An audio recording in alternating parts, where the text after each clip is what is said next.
बिस्मिल्लाहिर्रहमानिर्रहीम अस्सलाम वालेकुम। 10th क्लास की फ़िज़िक्स और उसका चैप्टर नंबर 4 है। चैप्टर का नाम जो है वो है जी साउंड।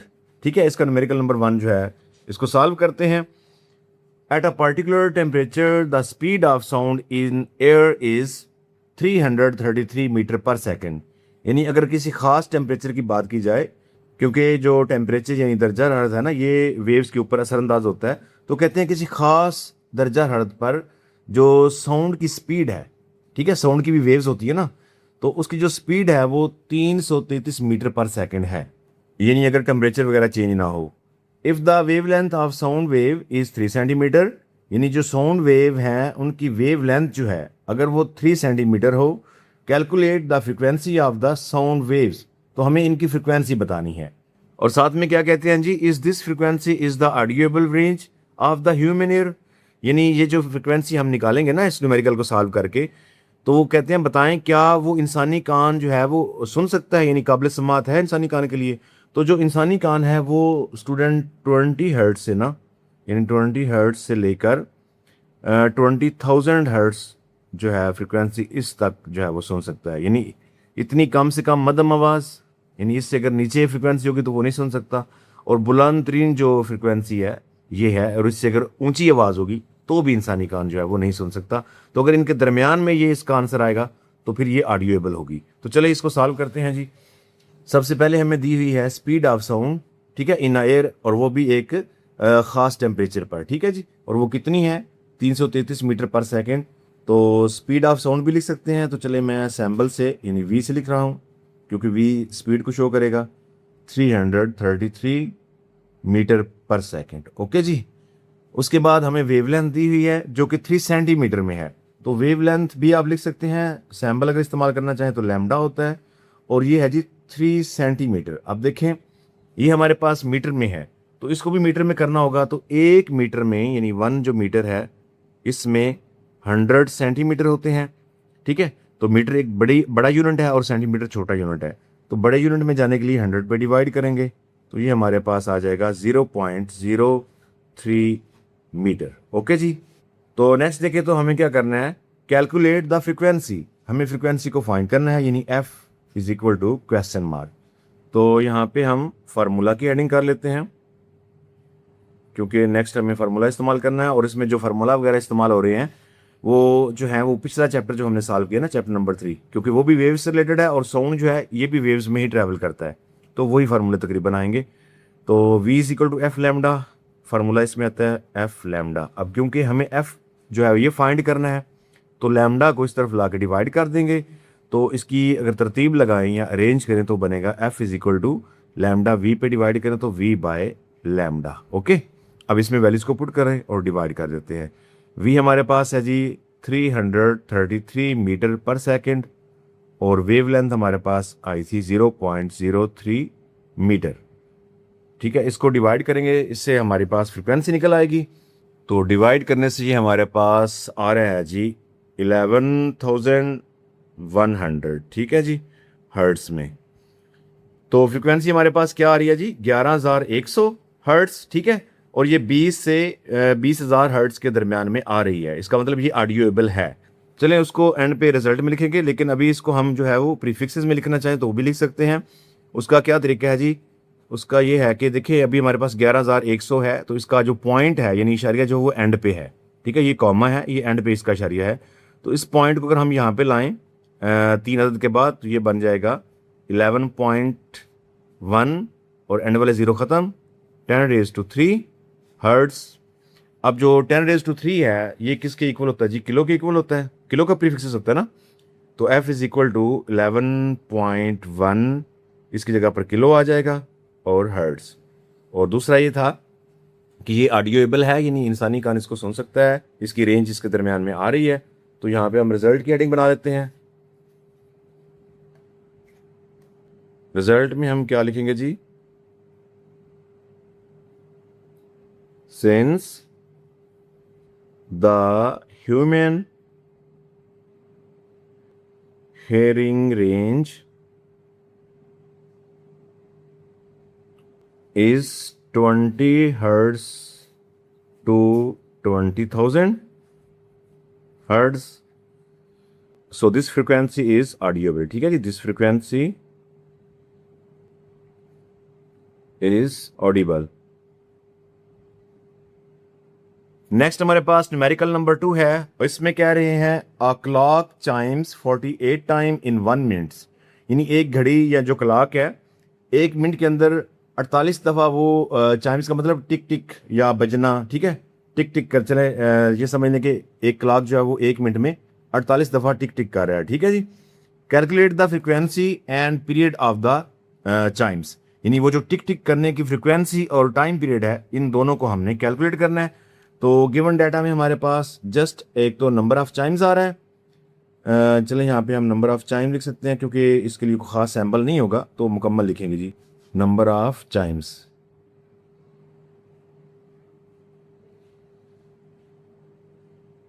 48 है जी, यानी कि टिक टिक करने की तादाद आप कर सकते हैं उर्दू में, ठीक है, टिक टिक करने की तादाद 48।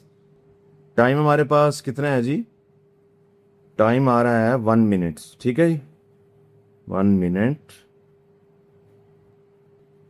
जो कि सेकंड में कितना होगा 60 सेकंड, क्योंकि 1 मिनट में 60 सेकंड होते हैं ना, तो सेकंड में इसको कर लेंगे 60 सेकंड। फाइंड हमने क्या क्या करना है जी, एक तो फ्रीक्वेंसी, उसके लिए एफ क्वेश्चन मार्क, एक हमने टाइम पीरियड इसका फाइंड करना है, उसके लिए भी क्वेश्चन मार्क। तो फार्मूला की हेडिंग बनाते हैं जी यहाँ पर, फार्मूला।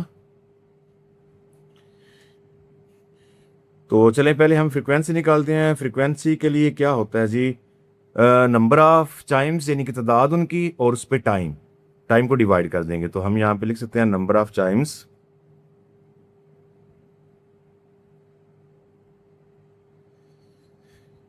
डिवाइड बाय टाइम, ठीक है। उर्दू वाले बच्चे लिख सकते हैं कि टिक टिक करने की तादाद और नीचे वक्त। तो कितनी दफ़ा उसने टिक टिक किया जी, 48 टाइम, और टाइम कितना था 60 सेकंड। 48 पे 60 को डिवाइड करें तो हमारे पास ये फ्रीक्वेंसी आ जाएगी, जो कि 0.8 हर्ट्ज़ है, ठीक है जी। अब जब फ्रीक्वेंसी आ गई है तो टाइम पीरियड और फ्रीक्वेंसी का आपस में जो रिलेशन है वो एक दूसरे के इन्वर्स होते हैं, ठीक है। तो टाइम पीरियड हम इजीली निकाल सकते हैं, यानी T is equal to 1/f। तो अब जस्ट हमें क्या करना है, 1 एज इट, एफ की जगह पर फ्रीक्वेंसी यानी 0.8 को डिवाइड कर दें 1 पर, तो हमारे पास ये टाइम पीरियड आ जाएगा, और डिवाइड करने से ये हमारे पास 1.25 सेकंड आ रहे हैं, ठीक है जी। तो ये हमारे पास फ्रीक्वेंसी आ गई और ये हमारे पास टाइम पीरियड आ गया। नेक्स्ट हमारे पास न्यूमेरिकल नंबर 3 है, इसमें कह रहे हैं जी a car horns emits a sound with the wavelength of 0.5 metre, यानी एक कार जो है उसका जो हॉर्न बज रहा है, उसका जो साउंड आ रहा है, उसकी जो वेवलेंथ है वो 0.5 मीटर है। If the speed of sound in air is 340 metre per second, यानी अगर हवा के अंदर साउंड की यानी आवाज़ की जो स्पीड है वो 340 मीटर पर सेकेंड हो, calculate the frequency of the sound produced by the car horn, यानी जो कार का हॉर्न बजने से आवाज़ पैदा हो रही है उसकी फिर आप फ्रिक्वेंसी मालूम करके दिखाएं। तो गिवन डाटा में हमारे पास एक तो वेवलेंथ आ रही है, वेवलेंथ को हम लैम्डा से या मुकम्मल आप वेवलेंथ लिख सकते हैं, ठीक है, वो है जी 0.5 मीटर। इसके बाद हमारे पास स्पीड ऑफ साउंड आ रही है, तो स्पीड ऑफ साउंड लिख लें या जस्ट वी लिख लें, वेलोसिटी या स्पीड, इसको वी के सिंबल से शो किया जाता है, वो है 340 मीटर पर सेकंड। और हमें क्या मालूम करना है जी, frequency, F is equal to question mark. तो बहुत सिंपल, पहले न्यूमेरिकल की तरह ही है, ठीक है, उसमें भी फ्रीक्वेंसी हमने फाइंड करनी थी। तो फार्मूला की हेडिंग यहाँ पे कर लेते हैं जी, फार्मूला, ठीक हो गया जी, हेडिंग होगी, ये गिवन डाटा की हेडिंग थी। तो फार्मूला हमारे पास v is equal to F lambda. अब क्योंकि फ्रीक्वेंसी को फाइंड करना है ना, तो लैम्डा को इस तरफ v पे डिवाइड कर देंगे। तो यहाँ पे मैं इसकी अरेंजमेंट कर लेता हूँ, यानी f is equal to lambda को v पे डिवाइड करें तो v बाय लैम्डा। अब वैल्यूज को पुट करें, v हमारे पास है जी 340 मीटर पर सेकेंड, लैम्डा हमारे पास 0.5 मीटर। तो जस्ट इसको डिवाइड कर दें तो हमारे पास फ्रीक्वेंसी आ जाएगी, जो कि डिवाइड करने से 680 हर्ट्स यानी 680 हर्ट्स आ रही है। तो यहाँ पे रिजल्ट की हेडिंग बना लेते हैं, ठीक है, आंसर को प्रॉपर एक तरीके से लिखते हैं जी। The frequency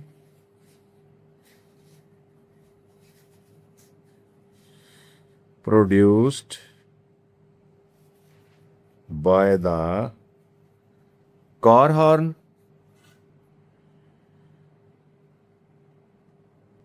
is 680 hertz. Next हमारे पास न्यूमेरिकल नंबर 4 है और इसमें कह रहे हैं a wave travels with a speed of 500 metre per second and has a wave length 2 metre. यानी एक वेव जो है वो 500 मीटर पर सेकंड की स्पीड से ट्रैवल कर रही है और उसकी जो वेव लेंथ है वो 2 मीटर है, यानी 2 मीटर है। Calculate the time period of the wave. हमें उस वेव का टाइम पीरियड जो है वो कैलकुलेट करना है, वो बताना है। तो गिवन डाटा में हमारे पास एक तो स्पीड आ रही है v is equal to 500 metre per second, उसके अलावा वेव लेंथ है यानी कि lambda is equal to 2 metre, और हमें टाइम पीरियड को फाइंड करना है। किसको फाइंड करना है जी? टाइम पीरियड को। तो टाइम पीरियड को फाइंड करने से पहले हमें इसकी फ्रिक्वेंसी को फाइंड करना है, उसके बाद टाइम पीरियड फाइंड होगा, क्योंकि टाइम पीरियड जो है वो फ्रिक्वेंसी का रेसिप्रोकल है। और जो फार्मूला की हेडिंग आएगी उसमें इसका जो फार्मूला बनेगा वो t is equal to 1/f है, और यहाँ से हमें पहले f को फाइंड करना है, इसके बाद हम टाइम पीरियड कर सकते हैं। तो f को फाइंड करने के लिए हम सिंपली क्या करेंगे, जो पहले भी फार्मूला इस्तेमाल कर रहे हैं, यानी v is equal to F lambda. तो इसमें से f निकालना है तो लैम्डा को v पे डिवाइड कर देंगे, यानी v डिवाइड बाय लैम्डा। तो v हमारे पास 500 मीटर पर सेकेंड, लैम्डा हमारे पास 2 मीटर, ठीक है। तो इसको डिवाइड करें तो ये हमारे पास आ जाएगा 250 हर्ट्ज। ये फ्रिक्वेंसी आ गई है हमारे पास। अब हमें क्योंकि टाइम पीरियड को फाइंड करना था तो उसको चले हम यहाँ पे लिखते हैं, यानी t is equal to 1/f formula. तो t as it 1 divide by f, जो कि फ्रिक्वेंसी हम निकाल चुके हैं, ये है 250 हर्ट्ज। तो 1 के ऊपर 250 को डिवाइड करें तो ये हमारे पास 0.004 सेकेंड आ जाएगा, ठीक है जी। तो ये इसका इस वेव का टाइम पीरियड होगा। तो लास्ट में रिजल्ट की heading, the time period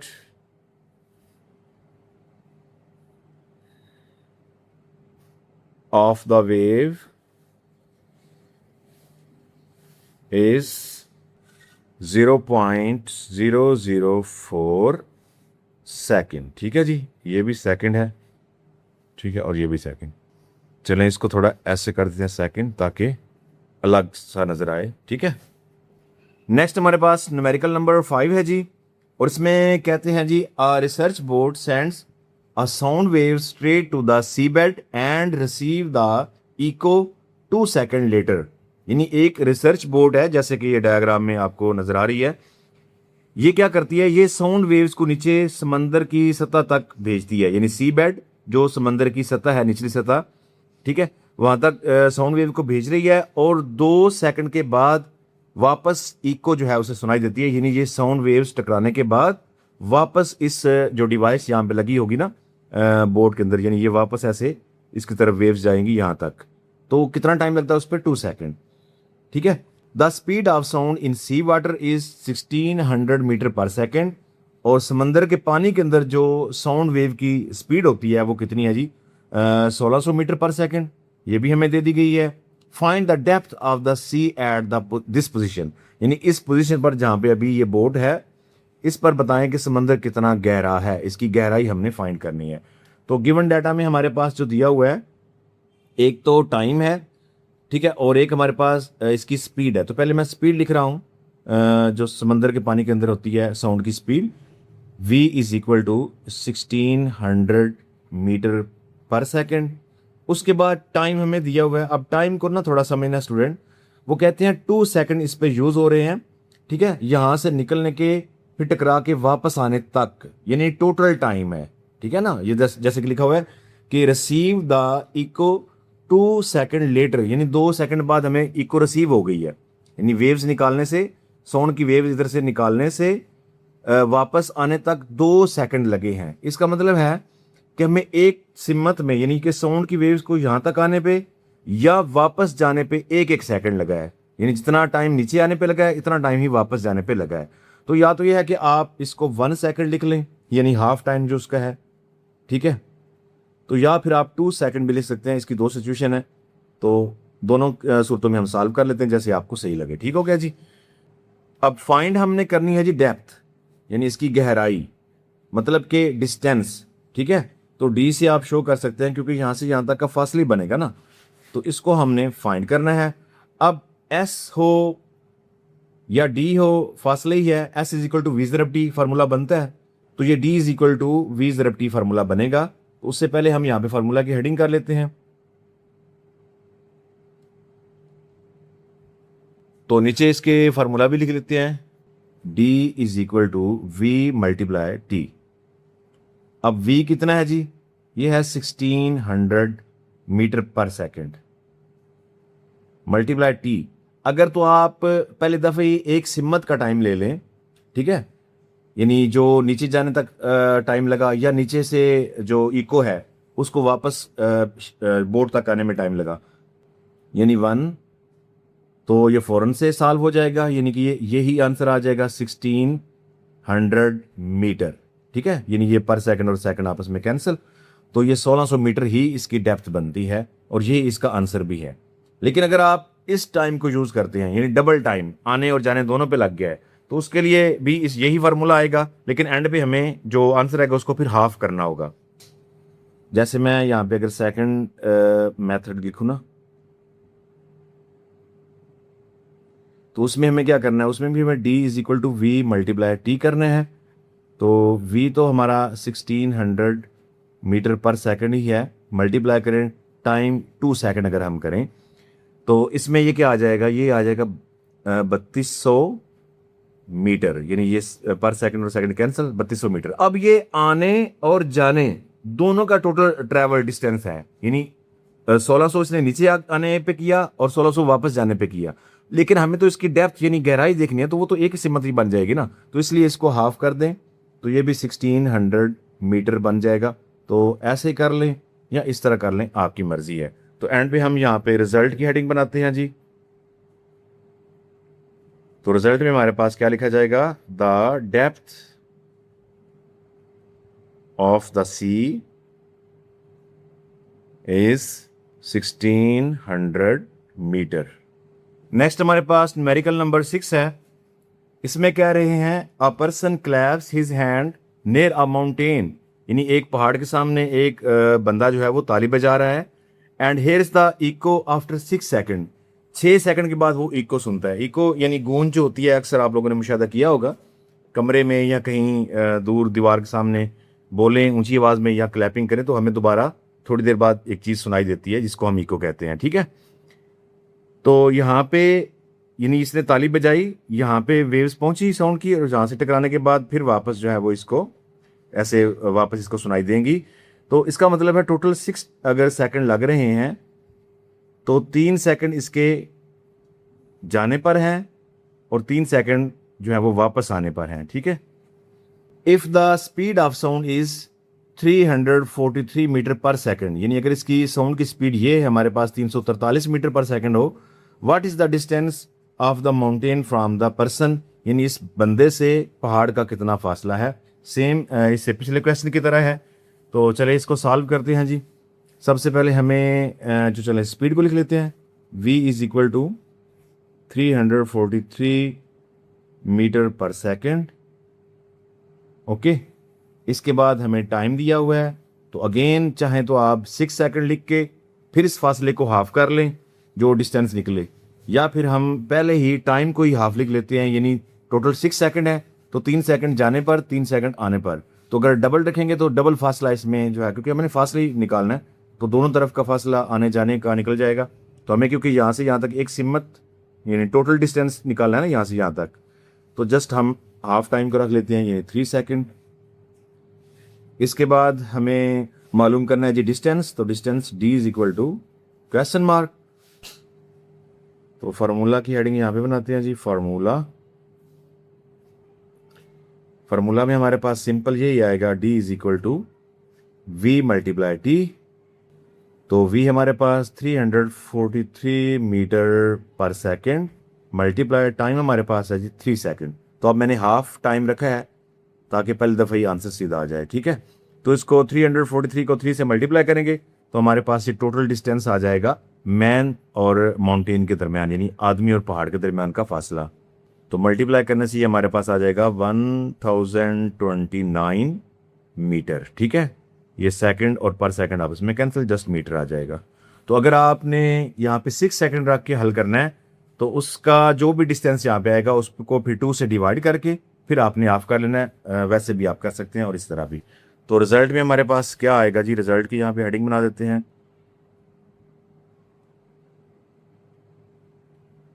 the distance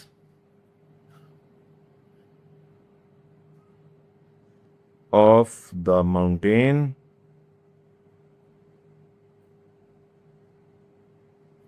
from the person is 1029 meter।